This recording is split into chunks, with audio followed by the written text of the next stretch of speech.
ये है Elon Musk. और इलन मस्क के पास ढेर सारी कंपनी है और इस ढेर सारी कंपनी में एक कंपनी है जिसका नाम है स्टारलिंक। अब स्टारलिंक की लड़ाई चलती है अंबानी जी से। हालांकि इस बात में हम बाद में चर्चा करेंगे, बट जो एक्चुअल पॉइंट है, अब स्टारलिंक कहती है कि भाई हम जो इंटरनेट तुम्हें देंगे वो हम सैटेलाइट के थ्रू देंगे। पर यार बचपन में तो हमने सुना था कि इंटरनेट जो है वो तो सेल टावर के थ्रू आती है, तो फिर ये सैटेलाइट से इंटरनेट कैसे आएगी? देखो मैं तुम्हें समझाता हूँ।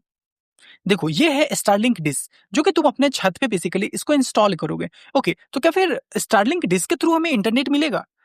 वेल हाँ, दिखाता हूँ कैसे। देखो ध्यान से समझना, ये तुम्हारा स्टारलिंक डिश है जिसे कि तुम छत पे इंस्टॉल करोगे, और ये तुम्हारा इस डिश से कनेक्टेड, यानी कि सपोज करो ये तुम्हारा राउटर है, इससे कनेक्टेड तुम्हारा लैपटॉप है जिसपे कि तुम सपोज करो कुछ वीडियोज प्ले कर रहे हो। अब ये वीडियोज प्ले होने के लिए ये डेटा तुम्हारे सबसे पहले राउटर के पास जाएगा, एंड देन ये डेटा तुम्हारे सैटेलाइट के पास में जाएगा।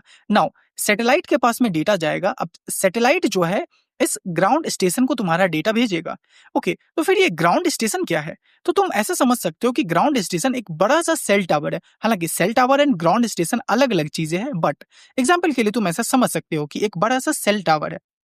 तो अब जो तुम्हारा डेटा है उस सेल टावर के पास गया। नाउ जो तुम्हारा सेल टावर है वो एक्चुअल में इंटरनेट से कनेक्टेड है तार के थ्रू।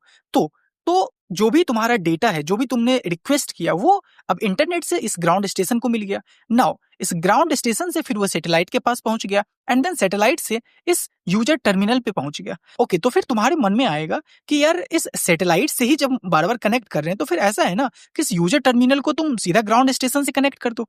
ओके, तो इसके लिए तुम ऐसा समझो, सपोज करो कि तुम कोई एक रिमोटेस्ट विलेज में हो, या फिर तुम कोई एक रेगिस्तान में हो जहां की सेल टावर इंस्टॉल करना बड़ी मुश्किल है, सेल टावर इंस्टॉल नहीं किया जा सकता है। उस केस में क्या होगा समझना, जो तुम्हारा डेटा है इस केस में वो सैटेलाइट के पास गया, पर सैटेलाइट जो आसपास के नियरेस्ट ग्राउंड स्टेशन है उसे लोकेट ही नहीं कर पा रही है, क्योंकि हो सकता है कि रेगिस्तान के आसपास कोई भी ग्राउंड स्टेशन अवेलेबल ही नहीं हो। तो देखो उस केस में क्या होता है, मोर देन 6000 सैटेलाइट हैं जो कि अर्थ के लोअर ऑर्बिट पे रिवॉल्व कर रहे हैं। अच्छा, तो सपोज करो तुम्हारा जो डेटा है वो किसी सैटेलाइट ए के पास में गया, but satellite A ground station को रीच ही नहीं कर पा रहा है। तो क्या करेगा वो कि उस डेटा को किसी सैटेलाइट बी को देगा, या फिर अगर सैटेलाइट बी भी किसी ग्राउंड स्टेशन को रीच नहीं कर पा रहा है तो फिर वो डेटा किसी सी को चला जाएगा, किसी सैटेलाइट डी को चला जाएगा, एंड सो ऑन, वो डेटा मूव करते रहेगा। तो देखो कोई ना कोई तो ऐसा सैटेलाइट होगा ही जिससे कि ये ग्राउंड स्टेशन रीच में हो।